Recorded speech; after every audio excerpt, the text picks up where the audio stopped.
protestan le dimissioni del precedente. Los sucesos han tenido lugar en el aeropuerto de Caracas. 目前的一个共识是，它应该是来源于自然界的某一种野生动物。 Un segundo túnel en construcción.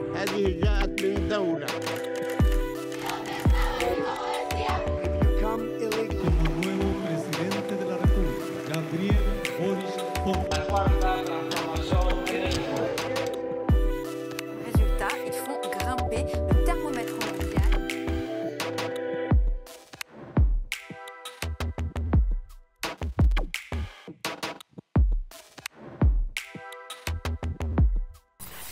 Muy buenas noches, tengo la enorme alegría de estar con ustedes en una edición más de Mextranjeros, el programa donde invitamos a periodistas de otros países para obtener otra perspectiva de la noticia en México.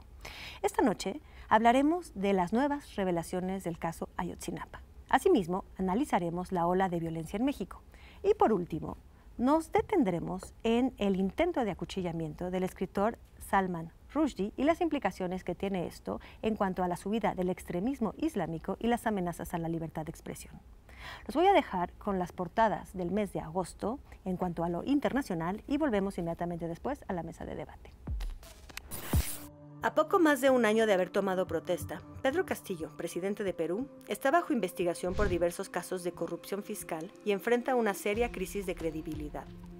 El último escándalo involucra a su cuñada Jennifer Paredes, acusada de obtener contratos de obra de manera ilícita, por lo que la Fiscalía giró una orden de aprehensión y en un hecho inédito allanó el Palacio Presidencial en su búsqueda hasta que la misma Paredes se entregó a la justicia. Después de una seria explosión en Cristo del Consuelo, Guayaquil, que dejó 5 muertos y decenas de heridos, el presidente Guillermo Lasso extendió la vigencia del estado de excepción a esta ciudad costera, asegurando que no permitiera el fortalecimiento del narcotráfico en el país sudamericano, donde se registran cifras récord de muertes violentas y numerosos enfrentamientos de cárceles ligados al crimen organizado. Con el temor de que el presidente de Brasil, Jair Bolsonaro, no acepte los resultados de las elecciones programadas para octubre, tras atacar al sistema judicial y poner en duda el sistema de votación electrónica, más de 1 millón de personas, encabezadas por sindicalistas, empresarios y organizaciones civiles, así como 8 candidatos presidenciales, firmaron un manifiesto en defensa de la democracia. El pasado 7 de agosto tomaron protesta Gustavo Petro como presidente de Colombia y Francia Márquez como la primera vicepresidenta afrodescendiente del país. Petro aseguró que este periodo es el inicio de una segunda oportunidad para Colombia, durante la cual se buscará terminar con décadas de violencia y conflicto armado. Asimismo, aseguró que su gobierno luchará contra la desigualdad a través de una reforma tributaria que favorezca a los más pobres. Tras la violación de 8 mujeres, abuso perpetuado presuntamente por mineros indocumentados en el noreste de Sudáfrica, y en protesta por los altos índices de delincuencia en la región, miles de manifestantes decidieron hacer justicia por mano propia. La multitud atacó a los mineros conocidos como samasamas con machetes, palos de golf y martillos, prendió fuego a sus campamentos y bloqueó los accesos a la zona. Tras un proceso electoral muy reñido, William Ruto fue declarado el próximo presidente de Kenia, habiendo obtenido un 50.5% de los votos. Por su parte, el líder opositor Raila Odinga, quien obtuvo un 48.5% de los votos, rechazó los resultados y aseguró que impugnará los comicios por la vía legal, lo que ha generado temor por un posible levantamiento social, como sucedió tras las elecciones en 2007 y 2017. Israel lanzó una serie de ataques aéreos contra la yihad islámica en Gaza, argumentando que se trataba de un bombardeo preventivo tras el arresto de uno de sus principales líderes. Al menos 49 personas, incluidos 17 niños, murieron y más de 360 personas resultaron heridas antes de que una tregua negociada por Egipto detuviera los combates. A pesar de las advertencias de China, la presidenta de la Cámara de Representantes de Estados Unidos, Nancy Pelosi, aterrizó en Taiwán, agitando las tensiones entre China y el país norteamericano. En represalia, China anunció un bloque a las importaciones de alimentos a Taiwán y suspendió acuerdos de cooperación con Estados Unidos, además de enviar buques y aeronaves militares a la isla. Como parte de una investigación por obstrucción a la justicia y violación de la ley de espionaje, el FBI registró la residencia del expresidente de Estados Unidos, Donald Trump, en Florida. Durante el allanamiento se encontraron diversos documentos calificados como confidenciales y de alto secreto, supuestamente extraídos de la Casa Blanca. Los resultados de esta investigación podrían ser utilizados para inhabilitar al exmandatario e impedir que se postule en las siguientes elecciones. Una segunda amenaza para la salud pública tiene al mundo en alerta máxima, un brote global de viruela del mono.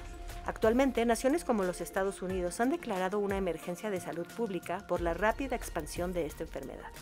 El cambio climático continúa causando estragos ante la falta de acción contundente para detener el alza de la temperatura global. Muchos de los ríos importantes en Alemania, Francia e Italia alcanzaron niveles muy por debajo de los normales y en algunos casos quedaron completamente secos, mientras que en países como Reino Unido se registran temperaturas que superan los 40 grados centígrados por primera vez en la historia, además de sequías récord. Por su parte, el presidente de Estados Unidos firmó una ley para combatir el cambio climático, considerada la acción más importante en la historia del país sobre este tema. Antes de empezar con el terrible menú que tenemos preparado para hoy, yo quisiera que los periodistas invitados nos dieran como aperitivo, quizás, alguna noticia mundial, alguna noticia en el mundo, México o en el mundo, que les haya impactado particularmente durante este mes de agosto. Quisiera darle primero la palabra a mi queridísima amiga, respetadísima reportera, Ana Lucía Arnolsolov. Ella es una reportera independiente, ha trabajado para Al Jazeera. También tengo aquí su libro, Vivos se los llevaron, buscando los 43 de Ayotzinapa, de eso hablaremos después. Ana Lucía, bienvenida y danos una probada de las noticias del mundo. Bueno, a mí que me ha impactado mucho, sigue siendo relacionado con noticias de hace algunos meses de la prohibición de aborto en Estados Unidos y que muchas personas temían que ya cuando las personas intentaron a conseguir medicamentos para abortar, que los iban a detener, y eso sí pasó. Hace pocas semanas en el estado de Nebraska, donde ya no hay acceso a aborto, detuvieron una mamá por apoyar a su hija a conseguir las pastillas de misoprostol para abortar. Entonces, y como supieron, eran por conversaciones por Facebook, que ella la había apoyado, o sea, había comunicado con su hija y había pedido las pastillas. Entonces, hay una preocupación de siempre en investigaciones en Estados Unidos piden el acceso con órdenes de aprehensión y acceso de tener la información de esas redes sociales de conversaciones privadas. Entonces, esta semana, 650 trabajadores de Google firmaron una petición diciendo que la compañía tiene que hacer algo, que no deben ser complícitos en entregar esta información para detener y criminalizar las personas que están buscando acceso al aborto. O sea, nos estás aquí planteando una noticia que tiene dos filos terribles. Por un lado, la penalización del aborto efectiva, ya en Estados Unidos, persecución de una madre por ayudar a su hija menor, ¿no? Me parece. Y por el otro lado, el atentado a la privacidad. Sí, exacto. O sea, ya es muy común en las investigaciones y las compañías sí cumplen con eso, pero eso sí va mucho más allá. Yo recién fui al estado de Tamaulipas y también a Nueva León para hacer una investigación sobre aborto y cómo personas ahí estaban apoyando a mujeres en Texas para abortar, pero todo era como muy secreto para que no pudieran llegar a criminalizar las mujeres en Texas. Y aunque ellas las pastillas tenían que venir a México, donde se sentían más protegidos, aunque que tampoco es completamente legal, tampoco es ilegal después de la decisión de la Suprema Corte. Entonces, esas mujeres están como muy preocupadas en Texas que les iban a encarcelar por estar apoyando a mujeres a conseguir abortos o pastillas para abortar. De acuerdo, muchas gracias, Andalucía. A mi derecha, adoradísimo, querido Joan Grillo, reportero independiente británico, también autor, hoy tenemos muchos autores aquí, también autor de varios libros. El último es Blood, Gun, Money, Sangre, Armas, Dinero, ¿no? Cómo América armó, ¿no? Dio armas a los carteles y a las bandas criminales. Joan, ¿tú qué nos traes? Bueno, me tocó... fui a mi país, a Inglaterra, para el verano, como dicen aquí, fui a mi rancho y me tocó un calor que nunca ha sido en Inglaterra. Pasaron 40 grados. Como dicen en Inglaterra, nunca hay sol, ¿no? Como dicen las canciones de los Beatles, ¿no? Sentado en un jardín inglés esperando el sol y nunca llega el sol, ¿no? Pero sí un sol muy fuerte, que es rico, una forma, estar en Inglaterra con sol, la gente quejando de repente, pero un poco triste, hubo una sequía ahí. Y muy triste, como ya soy de un pueblo, o mi papá vive en un pueblo, y siempre es verde, por tanto lluvia siempre es verde. Y era amarillo, como el pasto amarillo. Sequía fuerte y entonces es problemas, ¿no? Que los borregos de repente no tienen para comer porque no hay pasto. Y no sé si pues es el cambio climático, lo más seguro, que es complejo el tema, pero sí como es algo que llamativo, un poco triste, ¿no? Nunca he visto amarillo eso, ¿no? Pero así son los tiempos en que vivimos. Claro, ¿y se resiente? O sea, ¿la población lo resiente? ¿Ya hay falta de algunos alimentos o algo por el estilo? Pues no está, bueno, está ahorita mucho problema en Inglaterra. Inglaterra tiene problemas ahorita, pero problemas con energía. En las casas no hay para refrigeración para las casas, ¿no? Para problemas con energía, hay problemas, ya no dejan usar el agua de repente para poner el jardín. Entonces sí, hay varios problemas en Inglaterra. Pero yo creo que más allá podría producir problemas de produciendo comida y todo eso. Cosas en Estados Unidos, cosas en Inglaterra. Pablo Ferri, ¿tú nos vas a hablar de España o de dónde? Pablo Ferri, bueno, también traje estos dos libros para hacerte notar que no tengo el tuyo. Yo tampoco tengo el mío ya. No, La tropa, ¿no? Cómo mata un soldado, que escribiste con Daniel Arrea, tema que también vamos a tener aquí, ¿no? Temas militares. ¿Qué nos dices? Pues enganchando con lo que decía John, ¿no? En Valencia, el norte de Valencia, ha habido un incendio terrible desde hace 2 semanas que apenas han podido controlar ahorita, se han quemado miles de hectáreas. En España en esta temporada de verano se han quemado 250.000 hectáreas ya. Eso es más o menos un cuarto de lo que es el estado de Durango, para que nos hagamos una idea, ¿no? Y es una cosa de todos los años, ¿no? Y hace un par de meses estábamos hablando de Galicia, que es una zona pues muy parecida en realidad al paisaje que te puedes encontrar en Inglaterra, en el sentido de lo verde. Ahí se quemó una buena parte del sur de Galicia. También en la parte de Castilla y León se quemó una extensión de bosques muy importante, sobre todo para la recolección de hongos en otoño. Y esto al final pues es lo mismo, ¿no? Cambio climático y también abandono de los bosques, ¿no? En el sentido de los pastores, cada vez hay menos pastores, hay menos ganado comiéndose el pasto y por lo tanto es mucho más fácil que los bosques se prendan porque hay mucha más materia inflamable, ¿no? Así que ahí estamos, jodidos también, perdón por la palabra. Malas noticias de Europa, en efecto. Nuestro cuarto invitado, que tenemos aquí a Jan Albert Hudsen, de los Países Bajos. Bueno, eres reportero independiente, trabajas también mucho para Trouw y eres representante en México del Comité Internacional para la Protección de los Periodistas, que tiene sede en Nueva York. Así es. No es muy buenas noticias para la protección de periodistas, ¿verdad? Lamentablemente no. Con mi noticia yo me quedo acá en México porque es una noticia muy fresca. El día de ayer supimos que otra vez un periodista fue asesinado en México. Esta vez se trataba de Freddy Román para amigos en Chilpancingo. Fue asesinado fuera de su domicilio, del lugar donde imprimía antes el periódico que él había fundado, que lamentablemente cerró hace como medio año. Es una tragedia muy grande en muchos sentidos, ¿no? Primero porque ya habían asesinado a su hijo 2 meses antes, también en Chilpancingo. No tenemos ningún antecedente de amenazas contra él, entonces la realidad todavía estamos averiguando por qué. Pero su muerte sí puso un récord muy triste. Oficialmente, según cifras del CPJ, el 2022 ya es el año más letal para la prensa en toda la historia mexicana. Entonces nunca ha habido tanta violencia letal. Y México también sigue siendo el país con el mayor número de periodistas desaparecidos al nivel mundial, mucho más del número 2 y número 3. Entonces, en ese sentido, también en México la situación está llegando a niveles críticos, ¿no? Híjole, qué cosa más terrible. No se salpica el miedo en los entornos periodísticos cada vez. Yo lo siento mucho y seguro, bueno, ustedes también lo sienten, ¿no? Yo opero desde la Ciudad de México, hoy por hoy ya no viajo tanto como antes, pero tengo mucho contacto con periodistas en todo el país, en todos los estados, y sí, o sea, cada vez que asesinan a alguien, es alguien que yo conozco o es una persona que es conocido de alguien que yo conozco. Entonces, de alguna forma, siempre llegas a saber detalles de su vida privada y siempre es una noticia muy, muy triste y se siente el miedo, se siente la incertidumbre y también la desesperación entre las y los periodistas mexicanos. Claro. ¿Ustedes también sienten que se va cerrando la red?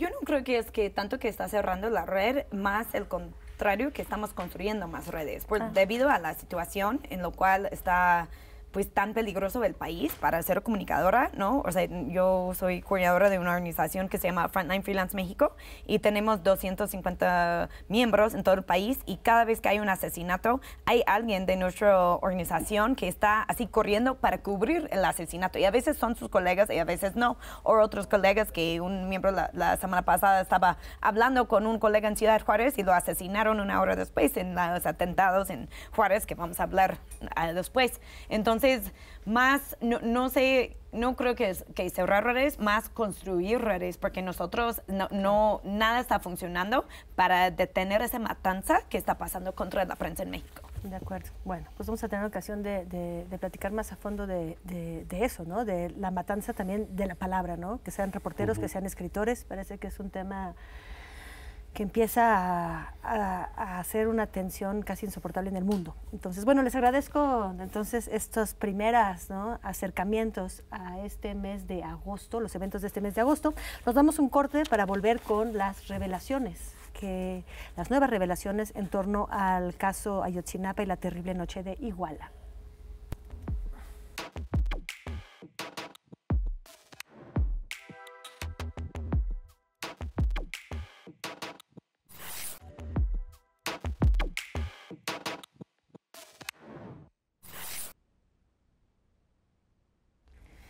Bien, pues estamos ya listos para abordar pues los nuevos informes, nuevos sucesos en torno a la horrible noche de Iguala, el 26 de septiembre de 2014. Estamos casi a 8 años de ese momento. Alejandro Encinas, subsecretario de Derechos Humanos, Población y Migración, dio una conferencia donde entregó información.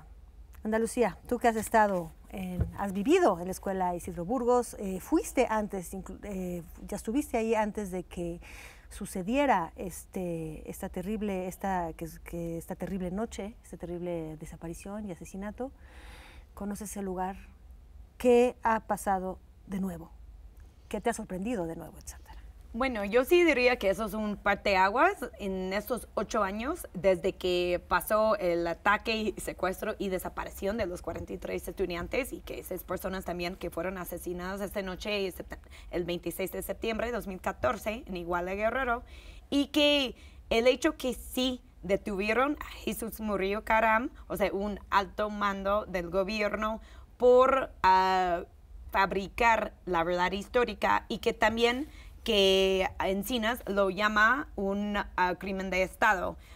Mucho antes el gobierno siempre aceptaba que unos elementos del gobierno, siendo policías municipales, tenían un papel, pero como hasta ahí, y quizás el presidente municipal y su esposa, pero nunca querían investigar ni aceptar que tanto políticos de nivel estatal y federal estaban involucrados. Entonces sí, es muy importante que él fue detenido porque él es quien inventó que los estudiantes fueron llevados a un basurero en Cocula, que ahí los mataron, los incendiaron y que no había nada, o sea, que no había evidencia que sí realmente fueron asesinados ahí. De hecho, Jan y yo, como reporteros, a pocos días después de que anunciaron eso, nosotros fuimos a Cocula y estuvimos en el basurero y nosotros, o sea, sin ser forenses o expertos, nosotros nos hizo muy raro.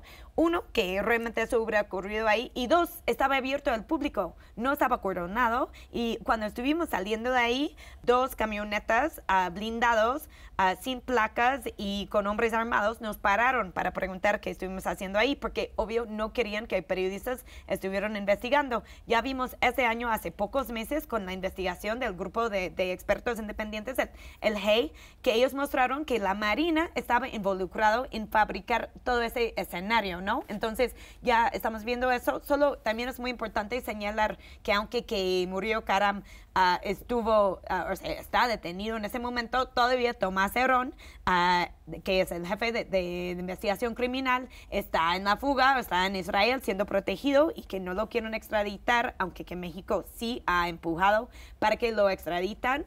y que tanto Encinas y tanto AMLO en su mañanero dijo que sí, no van por Peña Nieto y no van por Cienfuegos, que Cienfuegos fue detenido el año pasado, según relacionado con narcotráfico, y que llegaron a un acuerdo que lo devolvieron a México, y en México ya no lo investigaron y parece que no van a investigar él ni a Peña Nieto.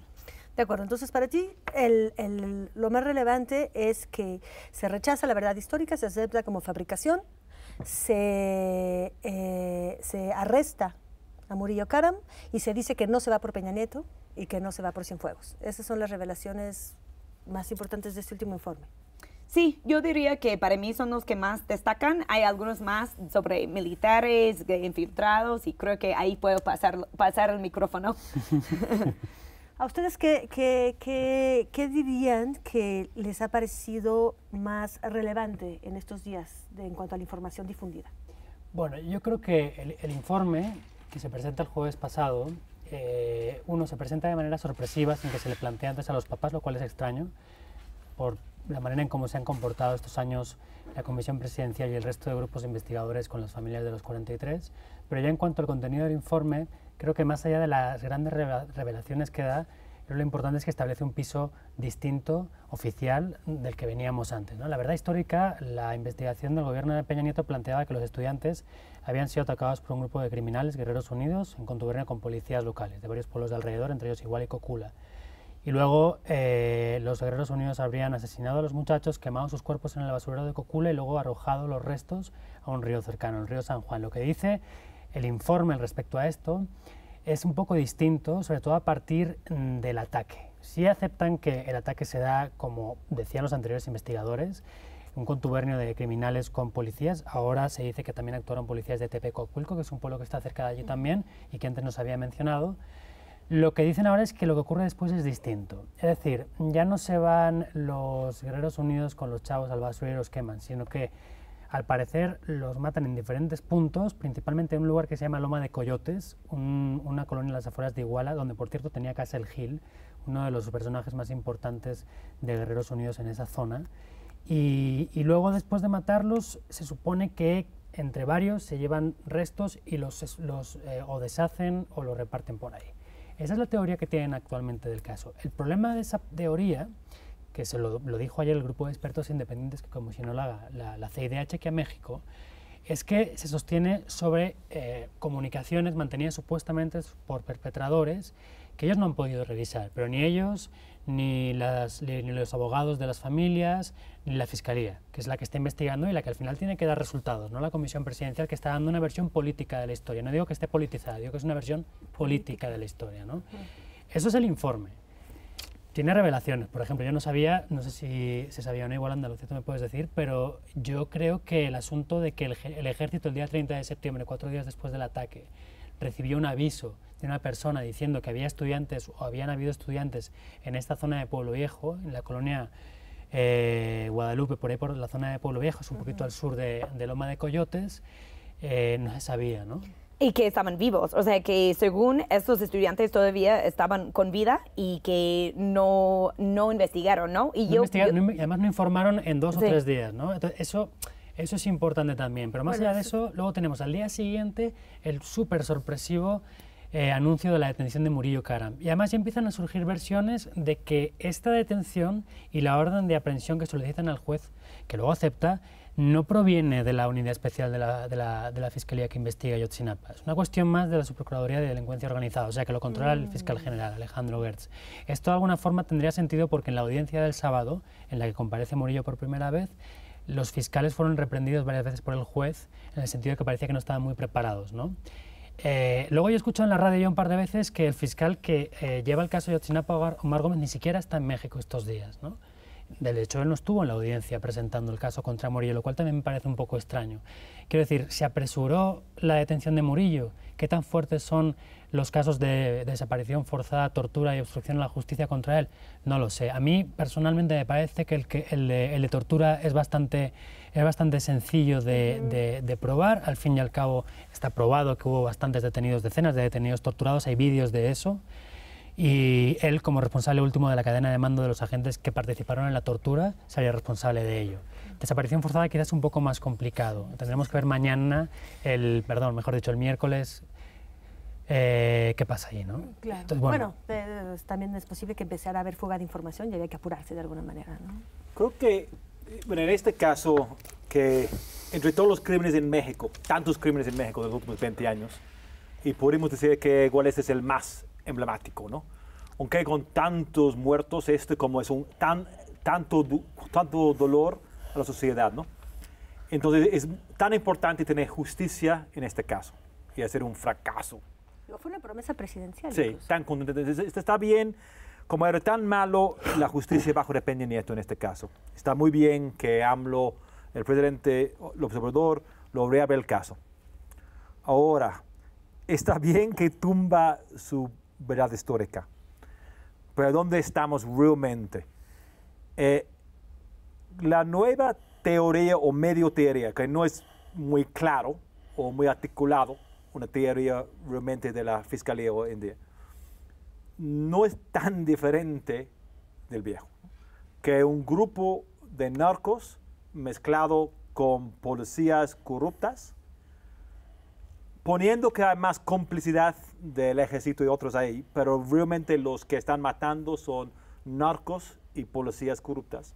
Lo matan con un motivo no muy claro entre estás en nuestro territorio y como confundiendo si están tomando heroína en camión o algo así. Lo matan.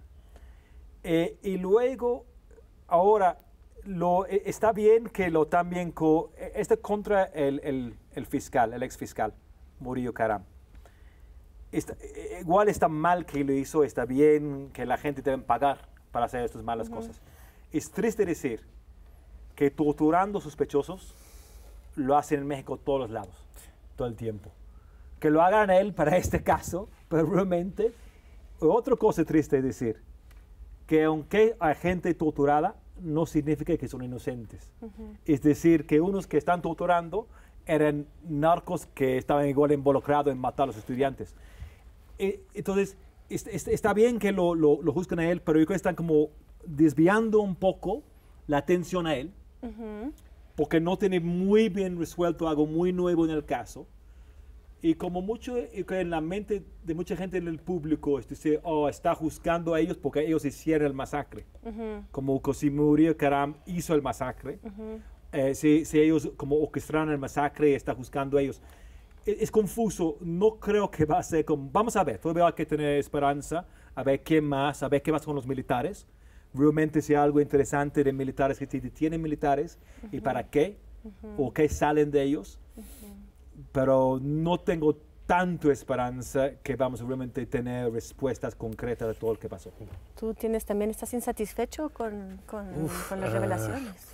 Hay algo que figura mucho, ¿no?, en el sistema de justicia mexicano desde hace algunos años, que es que se supone que debe haber una garantía de no repetición. Es algo que se habla mucho a través de la Ley General de Víctimas, del nuevo sistema de justicia oral. Y bueno, como ya mencionó Pablo, ¿no?, o sea, la cadena de mando en este caso es muy importante.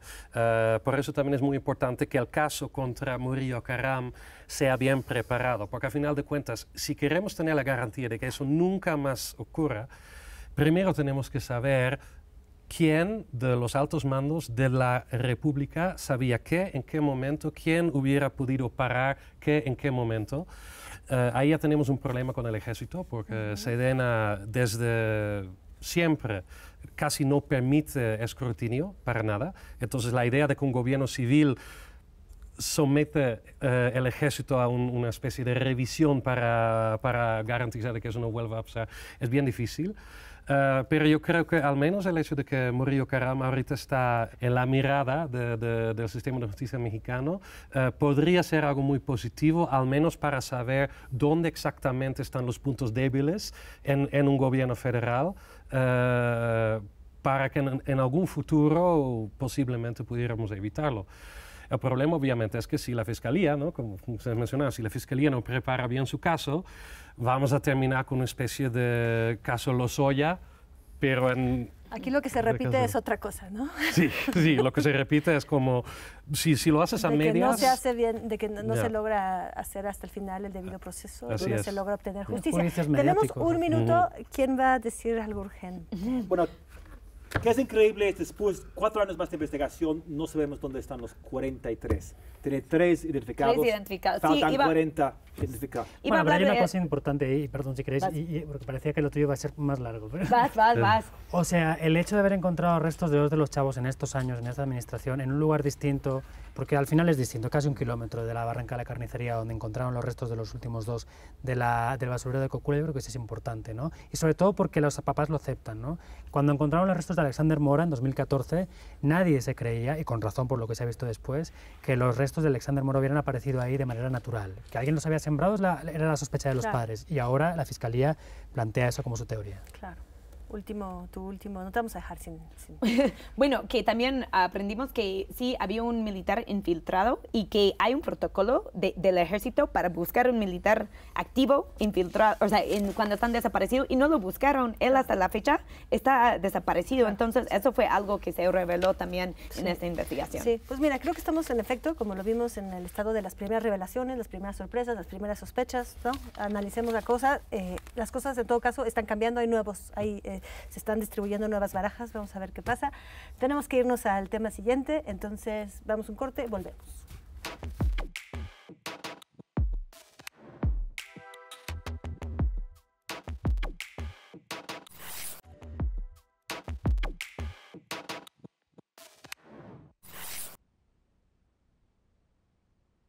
Pues parece que si teníamos el sueño de que alcanzaríamos la pacificación o por lo menos más seguridad en los pueblos, calles y campos de México, agosto ha venido a decirnos que tenemos que abandonar esos sueños. De hecho, Pablo Ferri, tú estuviste recientemente en Ciudad Juárez. Quizás nos puedes contar un poquito qué pasó allí y cómo se vincula con los restos con los otros casos de violencia que hacen que esto sea como una especie de ola. Sí, bueno, lo que vimos hace 2 semanas en México fueron episodios un tanto extraños, no porque no ocurran, sino porque ocurrieron seguidos en diferentes partes del país y porque además compartían características, ¿no? En el sentido de lo que ocurría en un lugar tenía consecuencias en otro, más o menos cercano. El intento de detener a 2 presuntos capos del cártel Jalisco generó disturbios en Guanajuato. Este intento de detención se dio en Jalisco. La situación en Juárez, en las calles de Juárez, vino por una riña en la cárcel de la ciudad, ¿no? La detención de un capo en la Ciudad de México generó disturbios en Colima. Y esto es una situación preocupante, uno, porque demuestra de nuevo la capacidad de fuego de los grupos criminales, tengan el interés económico que tengan y la capacidad de acción que tengan, de hecho que tienen armas muy potentes. Y 2, el conocimiento que han adquirido de las consecuencias de sus acciones hacia la sociedad. Es decir, ellos saben que si bloquean una ciudad, el revuelo que se arma es gigantesco, ¿no? Y la percepción de su poder es enorme, sean poderosos o no en realidad, ¿no? Entonces, bueno, eso sí es un poco novedoso. Lo hemos visto a lo largo de los años en Reynosa, por ejemplo, muchas veces el tema de los bloqueos. En Guanajuato, lamentablemente, también en los últimos años lo hemos visto, sobre todo en grupos vinculados al robo de combustible, el famoso cártel de Santa Rosa de Lima. Incluso en la Ciudad de México, hace 3 o 4 años lo vimos en Tláhuac, ¿no? Cuando la Marina detuvo al líder del cártel de Tláhuac en el sur.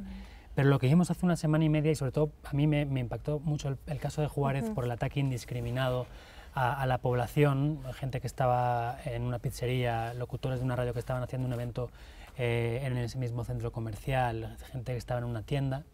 Es una cuestión casi de generar terror porque sí, ¿no? Y sí. Supongo que ahora hablaremos del tema de si es terrorismo o no, pero sí que me da un poco de pensar que no sé hasta dónde vamos a aguantar esto como sociedad y qué soluciones van a aportar este gobierno o ya los siguientes, porque parece que no tiene muchos visos de cambiar, ¿no? Pues yo creo que si ya pusiste el tema en la mesa, vayamos por él. ¿Terrorismo o no terrorismo? ¿Se puede hablar de una gramática de terror? Bueno, primero para entender la táctica. Eso ya tiene como 20 años, lo vemos escalando eso. Que primero lo toman también de como manifestaciones políticas, estas tácticas, ¿no? Vamos a bloquear calles, vamos a robar un camión y quemarlo bloqueando una calle. pero luego lo van también cuando un operativo para agarrar un capo. Lo empiezan a encender cosas, entonces no pueden mover los mismos militares y policías, no hay acceso para ellos. Y lo van tomando cosas, pues, ¿cómo hacer una guerrilla?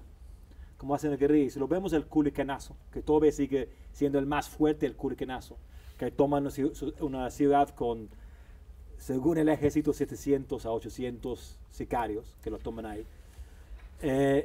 Y este lo vemos lo mismo, pero en muchas ciudades al mismo tiempo. De repente está en Tijuana, Juárez, Jalisco, Guanajuato, en varios lugares. ¿Qué está haciendo? Está, bueno, deteniendo que no puede trabajar el ejército en detener su gente, pero también poniendo una presión, un cabildeo violento al gobierno. Yo voy a poner esta presión con violencia, entonces tú no me vas a meter conmigo. En términos de terrorismo, una forma, a veces hay terrorismo, yo creo que hay terrorismo cuando están matando gente inocente, por ejemplo, para su causa, cuando tira una granada, hay una plaza. Yo creo que esto sí podría entender como terrorismo, mata gente inocente para causar un disturbio. Es complejo cuando queman un auto, queman un camión, no sé si es un terrorismo, pero sí es una táctica que es más del criminal, es más de delincuencia, es algo que sí tiene dimensiones políticas y sí, está muy cañón.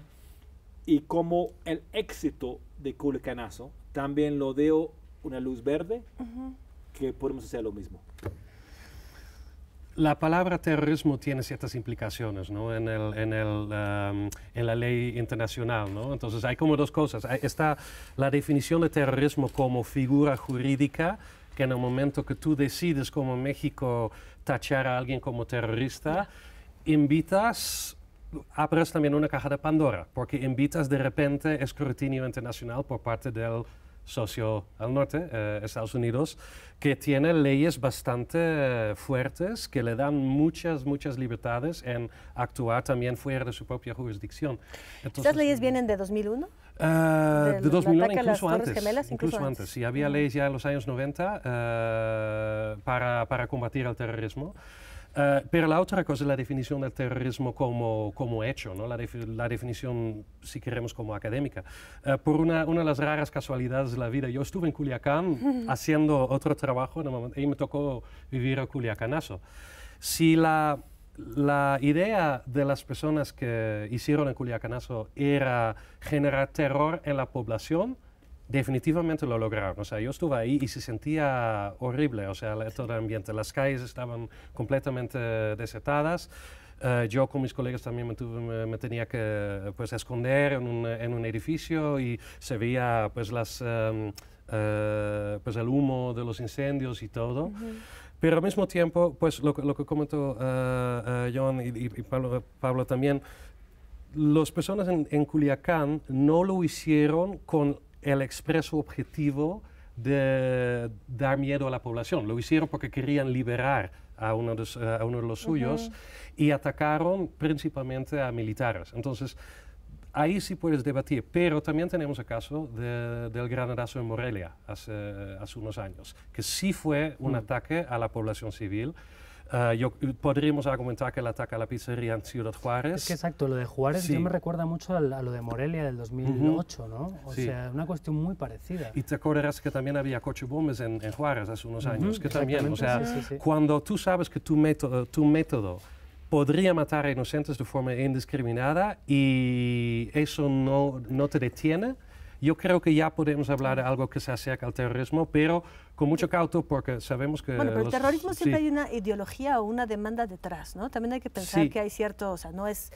De hecho, no sé si los disparos de los niños armados en Estados Unidos se llame terrorismo. A eso iba a ir yo, ¿no? Porque... ¿Qué pasa con los niños en las escuelas o donde sea, en en una tienda, lo que pasó en Buffalo o lo que pasó en Uvalde con los niños, o sea, ¿qué provoca en la población? Provoca que todos los padres y madres que mandan sus hijos a la escuela están preocupados que van a morir y que pueden morir en cualquier momento. Entonces, también es lo mismo que puede provocar que tú estás haciendo una transmisión de una radio enfrente de una pizzería en Ciudad Juárez y te disparan. Pero y aquí matan la cuestión tus es el terrorismo, estamos hablando de un terrorismo como islámico, un terrorismo también, no sé, la ETA en España, o sea, el terrorismo, por ejemplo, palestino, ¿no? Hay una causa, y aquí definitivamente abrieron un diálogo. En cierto modo el gobierno se está respondiendo, se está dialogando, ¿no? La alcaldesa de Tijuana se puso a dialogar, o sea, obligan a hablar. Creo que sí,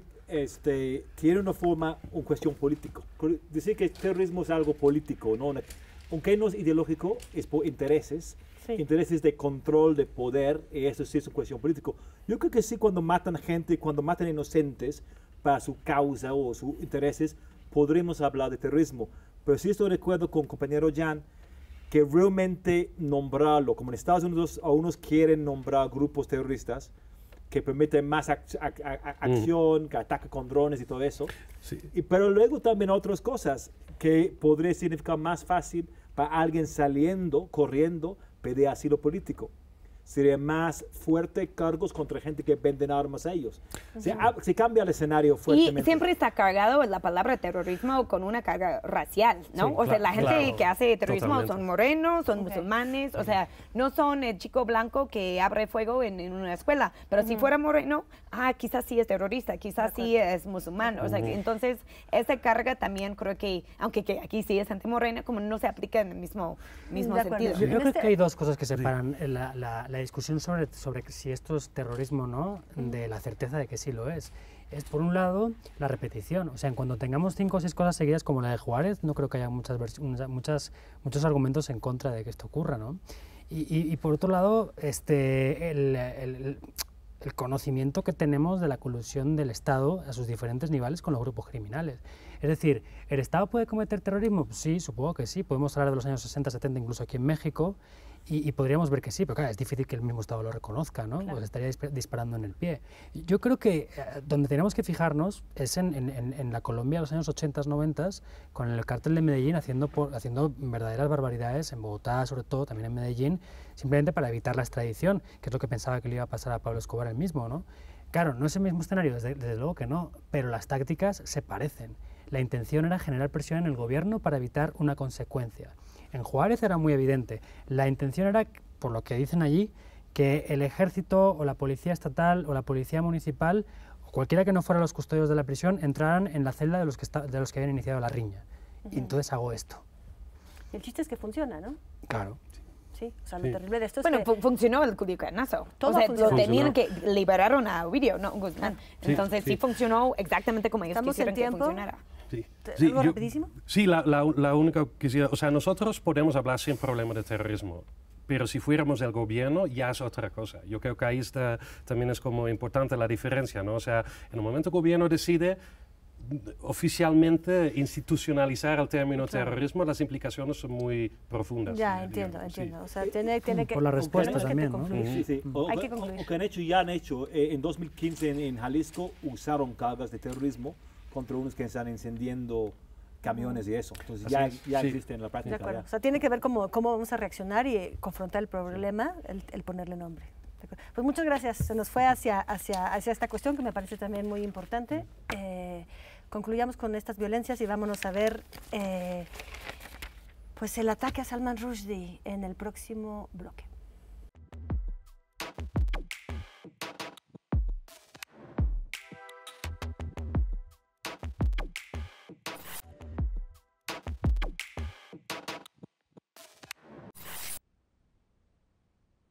Pues ahora vamos a hablar del lamentable intento de asesinato de un escritor y Jan nos va a hacer el favor de contarnos muy rápidamente qué fue lo que pasó. Se trata de Salman Rushdie, ganador del Premio Nobel por su novela Los versos satánicos. Dio un discurso en las afueras de Nueva York y fue apuñalado por una persona que todavía no sabemos exactamente por qué, Pero cabe mencionar, todo el mundo lo sabe ya a estas alturas, que él tenía un fatwa, es decir, una sentencia religiosa por parte del régimen islámico de Irán por supuestamente haber insultado al profeta Mahoma.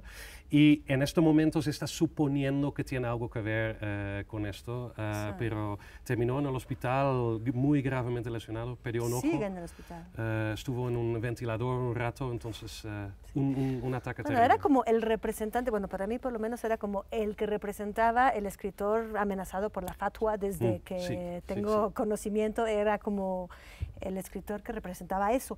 Fíjense que la directora, hubo en Nueva York, obviamente, se juntaron algunos escritores, y la directora ejecutiva del PEN dijo lo siguiente: cuando el que quería cometer un asesinato hundió el cuchillo en el cuello de Salman Rushdie, perforó algo más que la carne de un escritor famoso. ¿Qué perforó? Bueno, es la libertad de expresión, ¿no? El caso, como él es de Inglaterra, vive en Inglaterra, que es de India e Inglaterra, ahí escribió sus novelas, incluyendo los versos satánicos, que es el que hizo en la fatwa contra esto. Cuando pasa en los 80 la fatwa, y era gran tema, y todos los escritores de Inglaterra y de Europa lo defienden. Es como un gran tema, vamos a defender la libertad de expresión. Se pasa estos años, y como dice, es un gran defensa de él, es un representante de alguien perseguido. La reacción ha sido yo creo que muy floja, reacción, para varias razones. Una cosa es que ya los escritores no pesan como antes. También, ¿dónde están los escritores? ¿Quién son para defenderlo ahorita?